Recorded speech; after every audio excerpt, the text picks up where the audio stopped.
कक्षा 10 क्षितिज। तो इसमें हम लोग अपना अगला अध्याय शुरू करेंगे जो कि हमारा पार्ट नंबर 2 है। वो है राम लक्ष्मण परशुराम संवाद, जिसे तुलसीदास जी ने लिखा था। कक्षा 1 में हम लोग ब्रीफ में देखेंगे कि क्या क्या इसमें है। 3 चौपाई हैं, इनके बारे में हम लोग थोड़ा पढ़ेंगे। तो मैं कोशिश करूँगा आपको समझाने की। कुछ शब्द हो सकता है आपके समझ में ना आए या उनका अर्थ आप अपनी तरह से भी लगा सकते हैं। तो एक बार हम लोग कोशिश करेंगे चौपाइयों को समझने की, फिर मैंने कुछ लिखा है उसको हम लोग पढ़ेंगे और ऐसे ही धीरे धीरे आप अपनी तरह से भी नोट्स बना सकते हैं। कक्षा 1 हम लोग देखते हैं। तो रामचरितमानस यह अवधी भाषा में लिखी गई थी और इसके बाल कांड का यह अंश है जो अभी हम लोग पढ़ेंगे, राम लक्ष्मण परशुराम संवाद। और इसका मुख्य छंद चौपाई है तथा बीच बीच में सोरठे, दोहे, हरि गीतिका तथा अन्य छंद भी हैं, क्योंकि भाषा वैशिष्ट्य भी कई बार प्रश्नों में पूछा जा सकता है। तो यहाँ पर जो एनसीईआरटी है, रैशनलाइज एनसीईआरटी, उसके अनुसार हमें 3 चौपाई पढ़नी है, तो वो हम लोग देखते हैं।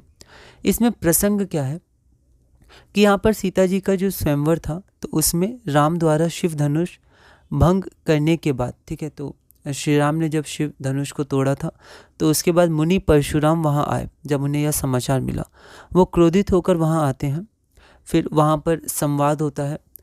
तो राम के विनय और विश्वामित्र के समझाने पर तथा राम की शक्ति की परीक्षा लेने के बाद अंततः उनका गुस्सा शांत होता है। तो ये प्रसंग है कि जब श्री राम ने धनुष को तोड़ा था तो वहाँ परशुराम आए और उन्होंने फिर बोला किसने तोड़ा है। तो फिर जो लक्ष्मण थे तो लक्ष्मण ने व्यंग भरी बातें की। तो वैसी कुछ बातें हैं, ठीक है। और हमें इसमें पूरा नहीं पढ़ना है, 3 चौपाई ही पढ़नी है। तो ये प्रसंग है हमारे पास। इस बीच राम लक्ष्मण और परशुराम के बीच जो संवाद हुआ उस प्रसंग को यहाँ प्रस्तुत किया गया है। चौपाई तो हम लोग शुरू करते हैं। नाथ शंभु धनु बंज निहारा, होई केऊ एक दास तुम्हारा। तो यहाँ पर हुआ क्या, जब परशुराम क्रोधित होकर वहाँ आए, ठीक है, तो उन्होंने, वो बहुत ही क्रोध में थे, तो श्री राम ने उनके सामने जाके उनसे बोला कि नाथ मतलब हे स्वामी, शंभु धनु, शंभु अर्थात शिव, शंभु है ना, शंभु अर्थात शिव और धनु अर्थात धनुष, मतलब शंभु धनु अर्थात शिव का धनुष, भंजनी हारा मतलब भंग करने वाला या तोड़ने वाला, होई ही केऊ, तो केऊ मतलब कोई, होई मतलब ही, एक दास तुम्हारा मतलब जिसने शिव के धनुष को तोड़ा है वो कोई तुम्हारा एक ही दास होगा, मतलब आपका कोई एक दास ही होगा जिन्होंने शिव धनुष को तोड़ा है। तो श्री राम परशुराम के सामने जाके कहते हैं कि जिन्होंने शिव जी का धनुष तोड़ा है वो आपका कोई एक दास ही होगा। आयेसु कहा किन मोही, सुनी रिसाई बोले मुनि कोही। इसका मतलब है कि आज्ञा क्या, आयसु मतलब आज्ञा, क्या कहते या क्यों नहीं कहते मुझे, क्रोध करना क्रोधी। मतलब यहाँ पर क्या हुआ कि जो परशुराम थे वो बहुत क्रोध में थे, तो श्री राम ने उनके पास जाके बोला कि आप मुझे आज्ञा दीजिए। आयेसु कहा कहिए किन मोही, मतलब आप मुझसे क्यों नहीं कहते, अर्थात आप मुझे आज्ञा दीजिए, ठीक है। सुनी रिसाई बोले मुनि कोही, मतलब ऐसे वचन सुन के जो परशुराम थे उन्होंने क्रोध से, मतलब मुनि परशुराम ने क्रोध से बोला। सेवको सोजो करे सेवकाई, मतलब सेवक तो वह होता है जो सेवकाई मतलब सेवा का कार्य, मतलब सेवक वह होता है जो सेवा का कार्य करता है। अरि करनी करी करियर लड़ाई, और अगर वो शत्रुता का काम करता है तो फिर तो लड़ाई ही की जाती है ना। तो सेवक से फिर लड़ाई ही की जाती है, मतलब अगर वो सेवक है तो उसे सेवा का काम करना चाहिए, अगर वो शत्रुता का काम करता है तो उसे लड़ाई ही की जाती है। अर्थात जब श्री राम ने कहा कि जिसने ये धनुष को तोड़ा है आप गुस्सा मत होइए, वो आपका कोई दास ही होगा, आप मुझे आज्ञा क्यों नहीं देते हैं, मतलब वो उनसे कुछ आज्ञा चाहते थे कि आप कुछ बताइए, है ना। तो वहाँ पर जो मुनि परशुराम थे तो उन्होंने और क्रोध किया और बोला कि अगर वो सेवक है तो उसे सेवा का काम करना चाहिए, और उसने ये शिव का धनुष तोड़ दिया तो ये तो शत्रुता का काम हुआ, क्योंकि जो परशुराम थे वो शिव जी के धनुष से बहुत मोह करते थे, बहुत ममता करते थे।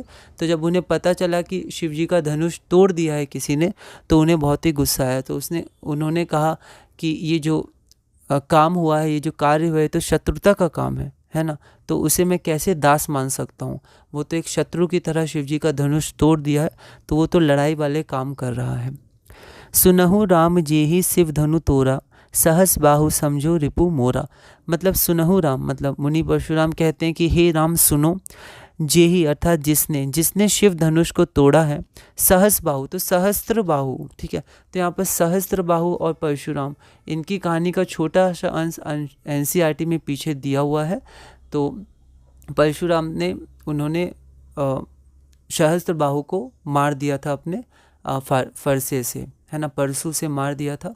तो मुनि परशुराम कहते हैं कि सुनहु राम, हे राम सुनो, जेही शिव धनु तोड़ा, जिसने शिव धनुष को तोड़ा है, सहस बाहु मतलब उसी सहस्त्र बाहु के समान वह मोही अर्थात मेरा शत्रु है। सो बिलगाऊ बिहाई समाजा, ना ता मारे जय ही सब राजा। मतलब वो अब क्या कहते हैं, इतना संवाद हुआ श्री राम के साथ। फिर परशुराम कहते हैं कि वो जो राज्यसभा में बहुत सारे राजाएं बैठे हुए थे, तो वो ललकार कर कहते हैं कि सो बिलगाओ बिहाई समाजा, मतलब वो अलग हो जाए, मतलब जिसने भी ये शिव धनुष को तोड़ा है या ये कार्य किया है, वो इस सभा में अलग हो जाए। समाज अर्थात सभा मान सकते हैं, इस सभा में अलग हो जाए। नाता मारे, नहीं तो मारे जाएंगे सब राजा, जय ही सब राजा, नहीं तो सब राजा मारे जाएंगे। इसलिए जिसने ये कार्य किया है वो इस सभा से, इस समाज से अलग हो जाए। सुनी मुनि बचन लखन मुस्काने, बोले परशुधर ही अवमाने।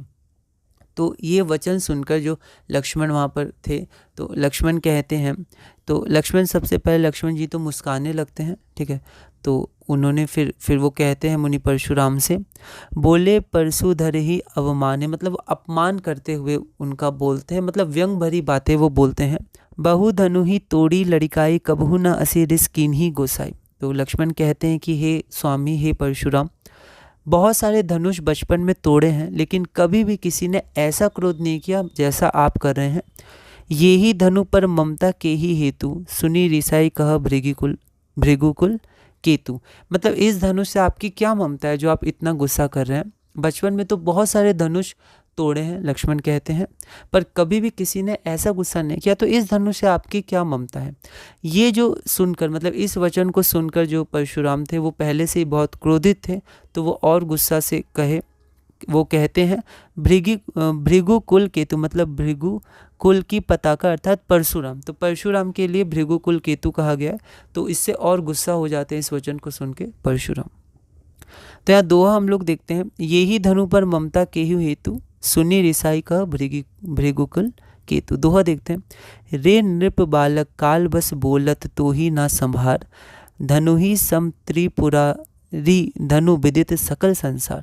तो इस वचन को सुनकर कहते हैं, रे नृप बालक अर्थात हे राजा के बेटे, ठीक है। तो परशुराम लक्ष्मण से कहते हैं, हे राजा के बेटे, काल बस बोलत, मतलब लगता है मृत्यु के वश में होकर तुम ये सब बातें बोल रहे हो। मतलब बहुत ही गुस्सा थे, और गुस्सा होने के बाद लक्ष्मण जी जो थे वो और व्यंग कर रहे थे मुनि परशुराम पर। तो राजा वो परशुराम कहते हैं कि हे राजा के बेटे, मृत्युवश होने से ही तुम ये सब बातें बोल रहे हो। तुम क्या बोल रहे हो वो तुम समझ नहीं पा रहे हो, तुम संभल के नहीं बोल रहे हो। धनु ही सम त्रिपुरारी धन विदित सकल संसार, मतलब क्या और धनुष के समान तुम्हें ये शिव का धनुष लग रहा है। ये शिव का धनुष तो पूरे लोक में, तीनों लोक में, पूरे संसार में विदित है, प्रख्यात है, मतलब पूरा संसार जानता है शिव के धनुष को। तो क्या ये शिव का धनुष तुम्हें और धनुषों की तरह लग रहा है। तो परशुराम जी ये कहते हैं। अब यहाँ पर इसमें मैंने कुछ लिखा है, तो आप एक बार उसको पढ़ सकते हैं। श्री राम के धनुष तोड़ने पर परशुराम क्रोधित हो जाते हैं। तब राम आगे बढ़कर परशुराम से कहते हैं, हे नाथ, भगवान शिव का धनुष तोड़ने वाला आपका कोई एक दास ही होगा। आपकी क्या आज्ञा है, आप मुझसे क्यों नहीं कहते। राम के वचन सुनकर क्रोधित परशुराम कहते हैं, सेवक वही होता है जो सेवा का कार्य करता है, शत्रुता का कार्य करने पर लड़ाई ही होती है। परशुराम कहते हैं, हे राम सुनो, जिसने शिवजी का धनुष तोड़ा है वह सहस्र बाहु के समान मेरा शत्रु है। फिर परशुराम सभा से कहते हैं कि जिसने भी शिव के धनुष को तोड़ा है वो स्वयं इस समाज से अलग हो जाए, अन्यथा यहाँ उपस्थित सभी राजा मारे जाएंगे। परशुराम मुनि के वचन सुनकर लक्ष्मण मुस्कुराते हैं एवं उनका अपमान करते हुए कहते हैं कि हे गोसाई या हे संत, बचपन में हमने ऐसे बहुत धनुष तोड़े हैं, किंतु ऐसा क्रोध तो कभी किसी ने नहीं किया जिस प्रकार आप कर रहे हैं। इस धनुष पर आपकी इतनी ममता क्यों है। इस व्यंग भरी बातों को सुनकर परशुराम क्रोधित हो कहते हैं, हे राजपुत्र, मृत्यु के वश होने से तुम्हें यह भी नहीं पता कि तुम क्या बोल रहे हो। तुम संभल कर नहीं बोल पा रहे हो। समस्त विश्व में विख्यात शिव का यह धनुष क्या तुम्हें बचपन में तोड़े धनुष के समान ही लगता है? क्योंकि लक्ष्मण जी ने कहा था कि ये जो धनुष है, ऐसे कई धनुष मैंने बचपन में तोड़े, या फिर बहुत सारे धनुष मैंने बचपन में तोड़े हैं, लेकिन ऐसा गुस्सा तो कभी नहीं किया। तो परशुराम जी कहते हैं कि हे लक्ष्मण, या फिर हे राजा के बेटे, हे नृप बालक, क्या तुम्हें ये शिव जी का धनुष भी वैसा ही धनुष लगता है जैसा तुमने बचपन में तोड़ा है? तो वही कहते हैं। अगली चौपाई हम लोग देखते हैं। लखन कहा हंसी हमरे जाना, सुनहु देव सब धनुष समाना। अर्थात लखन, लक्ष्मण, तो लक्ष्मण जी कहते हैं कि हंसकर कहते हैं कि सुनहु देव सम धनुष समाना, मतलब सुनो, अर्थात हे देव, वो परशुराम को कहते हैं लक्ष्मण की हे देव सुनिए, सारे धनुष समान ही हैं। का क्षति लाभु जून धुनि तो धनु तोरे, देखा राम नयन के भोरे। तो बोलते हैं कि इसमें क्या क्षति हो गई या क्या नुकसान हो गया? ये तो पुराना धनुष था, है ना, वो शिव जी के धनुष को कहते हैं। ये तो पुराना धनुष है, इसको तोड़ने में क्या लाभ है और क्या हानि है इसको तोड़ने में, इस धनुष को तोड़ने में? और जो राम है, राम नयन के भोरे, भोरे अर्थात धोखे में, तो जो श्री राम है, इन्होंने धोखे में, मतलब ये जो पुराना धनुष था उसको नए धनुष के धोखे में उन्होंने इसका भंजन कर दिया, इसको तोड़ दिया। ठीक है, तो एक बार आप इस लाइन को एक बार और आप इसको समझ सकते हैं। मतलब इसका अर्थ यही है कि लक्ष्मण कहते हैं परशुराम से कि ये जो धनुष है ये तो पुराना धनुष है, श्री राम ने इसको नया समझ के गलती से इसे धोखे में नया समझ लिया और इसे तोड़ दिया, मतलब भंजन कर दिया। इसमें श्री राम का कोई दोष नहीं है, और वैसे भी ये पुराना धनुष है, तो इसको तोड़ने में क्या लाभ है और क्या हानि है? तो फिर से लक्ष्मण व्यंग भरी बातें करते हैं। छुअत टूट रघुपति ही न दोसु। वो कहते हैं कि ये तो छूते ही टूट गया, श्री राम के छूते ही ये धनुष टूट गया, तो इसमें रघुपति ही, मतलब श्री राम का कोई दोष नहीं है, राम की कोई गलती नहीं है, धनुष छूने से ही टूट गया, ये पुराना धनुष था। वो कहते हैं मुनि बिनु काज करिया कत रोसु, बोले चितय परस की ओरा। मुनि अर्थात मुनि परशुराम, बिनु काज करी कत रोसु, बिना कारण, रोसु अर्थात क्रोध, बोले चिते परसु की ओरा, देखकर फरसा को। तो इससे क्या हुआ कि जो मुनि परशुराम थे वो और गुस्से में हो गए जब लक्ष्मण जी ने कहा कि यह तो पुराना धनुष था और श्री राम के ये हाथ लगाते ही टूट गया। तो लक्ष्मण की इन बातों को सुनकर परशुराम और क्रोधित हो जाते हैं, और वो अपने परसु अर्थात जो उनके साथ फरसा, जो उनका मुख्य हथियार है, जो उनके पास हमेशा रहता है, वो जो फरसा या कुल्हाड़ी होता है, उसकी तरफ देखकर वो कहते हैं रे सट सुने ही सुभाव न मोरा। रे सट अर्थात रे दुष्ट, वो लक्ष्मण को कहते हैं कि अरे दुष्ट, सुने ही सुना है क्या तुमने? सुने ही मतलब सुना है, स्वभाव अर्थात स्वभाव, ना मोरा मतलब मेरा स्वभाव क्या तुमने नहीं सुना है? तो लक्ष्मण से कहते हैं कि क्या तुमने मेरा स्वभाव नहीं सुना है? बालको बोली बधो नहीं तो ही, केवल मुनि जड़ जानही मोही। मतलब मैं वध करता हूँ तुझे, मतलब मैं तुम्हें सिर्फ बालक समझ के तुम्हारा वध नहीं कर रहा हूँ। तो परशुराम लक्ष्मण से कहते हैं कि मैं तुम्हें सिर्फ बालक जानकर तुम्हारा वध नहीं कर रहा हूँ, केवल मुनि जड़ जानही मोही। तो वहाँ फिर आगे कहते हैं कि क्या तुम मुझे सिर्फ मुनि जान रहे हो? क्या तुम मुझे सिर्फ मुनि समझ रहे हो?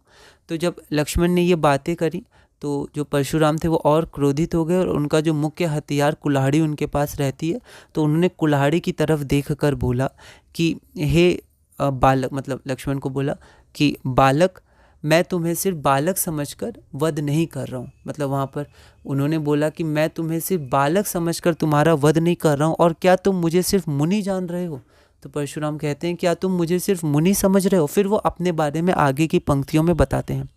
बाल ब्रह्मचारी अति कोही अर्थात क्रोधी, मतलब मैं बाल ब्रह्मचारी हूँ और मैं बहुत ही क्रोधी हूँ, अर्थात बहुत गुस्से वाला हूँ। विश्व विदित क्षत्रिय कुल द्रोही, तो विश्व में, दुनिया में प्रसिद्ध है कि मैंने क्षत्रिय कुल का विनाश किया, मतलब मैं क्षत्रिय कुल का द्रोही हूँ, विद्रोही हूँ। भुजबल भूमि भूप बिनु कीन्ही, विपुल बार मही देवनः दीन्ही, अर्थात वो फिर अपने बारे में बताते हैं कि भुजाओं के बल से मैंने अपने बाहुबल से, अपनी शक्ति से भूमि अर्थात इस धरती को, भूप बिन कीन्ही, कई बार राजाओं के बिना की है, मतलब कई बार मैंने धरती के सारे राजाओं का संहार किया है, पूरी धरती को राजा के बिना किया है कई बार। विपुल बार महिदेवनः दीनी, मतलब महिदेव अर्थात ब्राह्मण, और महिदेवनः मतलब ब्राह्मणों को। और फिर जो भूमि थी, राजा का संहार करने के बाद जो भूमि थी, वो भूमि को मैंने कई बार ब्राह्मणों को दान दे दी है। ठीक है, तो ये वो कहते हैं सहस बाहुभुज छेद निहारा। छेद निहारा मतलब मैंने उसका विनाश कर दिया, उसे अपने कुल्हाड़ी से, अपने फरसे से काट दिया, है ना। तो सहस बाहु, और उनकी एक कथा भी दी हुई है छोटी सी, एनसीईआरटी में आप उसको देख सकते हैं। तो बोलते हैं सहस बाहुभुज छेद निहारा, मतलब सहस्र बाहु थी उसकी, भुजाओं को मैंने काट दिया, अर्थात उसका मैंने विनाश कर दिया। परशु बिलोक महीप कुमारा। ठीक है, मतलब परशु बिलोक मतलब वो कहते हैं हे राजकुमार, अर्थात लक्ष्मण को कहते हैं कि हे राजकुमार, इस परशु को देखो, इसी से मैंने सबका विनाश कर दिया है। तो ये चौपाई हुई। इसके बाद इसका भी एक दोहा है। तो यहाँ पर जो तुलसीदास हैं उन्होंने दो चौपाई, दोहा और ऐसे करके लिखा है। तो हमें 3 चौपाई और 3 दोहे पढ़ने हैं। मातु पितहि जनि सोच बस करसी महिष किशोर, मतलब वो कहते हैं माता पिता की जान को, अर्थात उनको चिंता में तुम क्यों डाल रहे हो। मतलब वो लक्ष्मण जी से कहते हैं कि तुम अपने माता पिता को चिंता में क्यों डाल रहे हो, अर्थात वो कहते हैं कि तुम मुझे इतना क्रोध क्यों दिला रहे हो, नहीं तो मैं तुम्हारा वध कर दूंगा, जिससे तुम्हारे माता पिता को चिंता होगी, है ना। तो तुम अपने माता पिता को चिंता में क्यों डाल रहे हो, ये सब बातें बोलकर और मुझे क्रोध दिलाकर। गर्भना के अर्भक दलन परशु मोर अति घोर, मतलब मेरा जो ये परशु है, मेरा जो कुल्हाड़ी या फरसा है, वो बहुत ही घोर या भयंकर है, और वो गर्भ में स्थित बच्चे को भी कुचल सकता है, अर्थात गर्भ में जो स्थित बच्चा होता है उसे भी मेरा परशु कुचल सकता है, या इतना भयंकर है। तो वो अपने परशु के बारे में ये बताते हैं। ठीक है, तो हमने ये सब कुछ चीज़ समझ रहे हैं कि वो क्या क्या कर रहे हैं। इसके बारे में और आप देख सकते हैं, पढ़ सकते हैं, क्योंकि अवधी भाषा है तो इसके थोड़े अलग अलग भी अर्थ हो सकते हैं कुछ शब्दों के। बाकी इसका जो मेन बातें हैं वो मैं आपको बता रहा हूँ, इसमें उनके बीच में क्या संवाद हो रहा है। तो यहाँ पर मैंने लिखा है, उसको पढ़ते हैं। लक्ष्मण हंसकर परशुराम से कहते हैं, हे देव सुनिए, मेरी समझ में सभी धनुष एक समान ही होते हैं। लक्ष्मण कहते हैं कि इस पुराने धनुष को तोड़ने में क्या लाभ है तथा क्या हानि है। इस धनुष को तो श्री राम ने बस छुआ था और यह टूट गया, इसमें श्री राम का क्या दोष। श्री राम ने इसे नए धनुष के धोखे से देखा था। इस पर परशुराम अपने फरसे की तरफ देखकर बोले, रे दुष्ट, क्या तुमने मेरे स्वभाव के विषय में नहीं सुना, है ना। या वो बोलते हैं, क्या तुम मुझे सिर्फ एक मुनि जान रहे हो, क्या तुमने मेरे स्वभाव के विषय में नहीं सुना। मैं तुम्हें सिर्फ बालक समझकर वध नहीं कर रहा हूँ। अरे मूर्ख, क्या तुम मुझे केवल मुनि समझते हो। मैं बाल ब्रह्मचारी एवं अत्यंत क्रोधी स्वभाव का हूँ। मैं पूरे विश्व में क्षत्रिय कुल के घोर शत्रु के रूप में प्रसिद्ध हूँ। मैंने अपनी भुजाओं के बल से पृथ्वी को कई बार राजाओं से रहित कर उसे ब्राह्मणों को दान दिया है। परशुराम कहते हैं कि हे राजकुमार, मेरे इस फरसे को देखो, जिससे मैंने सहस्र बाहु को काट दिया था, मतलब उसका विनाश कर दिया था। हे बालक, तुम मुझे क्रोधित कर अपने माता पिता को चिंता में मत डालो, अर्थात अपनी मृत्यु को ना बुलाओ। मेरा फरसा बहुत भयंकर है, यह गर्भ में पल रहे बच्चे का भी नाश कर देता है। तो इसी के साथ हमने कक्षा 1 पूरी की, है ना। ब्रीफ में समझा, मैंने कोशिश की थोड़ा थोड़ा समझाने की। कक्षा 2 में हम लोग फिर अपनी अगली चौपाई, जो एक ही चौपाई हमारे पास है, ये तीसरी चौपाई और इसका दोहा देखेंगे, और फिर धीरे धीरे फिर उसके अगली में हम लोग प्रश्न करेंगे, और फिर इस अध्याय को हम लोग पूरा करेंगे।